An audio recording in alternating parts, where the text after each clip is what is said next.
pagdating na ng 2 weeks mga Inday, nakakairita na. So yung mga tao dito, pag tag-init, lalabas lahat yan mga maninay. Halos yung iba, nasa labas lang talaga sila kahit gabi na. Kasi dito, pag summertime mga maninay, kahit gabi, maliwanag. Kaya mataas-taas yung ano nila pag-i-stay nila dito sa labas. Ngayon, umpisa ng madaming tao mga maninay kasi mag-ano na, 12 o'clock na dito ngayon.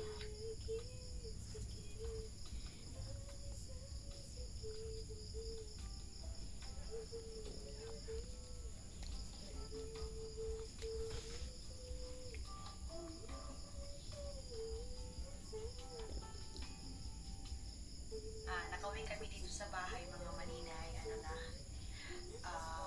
1 o'clock in the afternoon mga maninay kanina. Tapos ngayon doon ako sa kwarto nakamukmo kasi mga maninay, nag-away kami dududong simpleng away lang naman mga maninay kasi sa mga solid supporters ko, solid followers ko,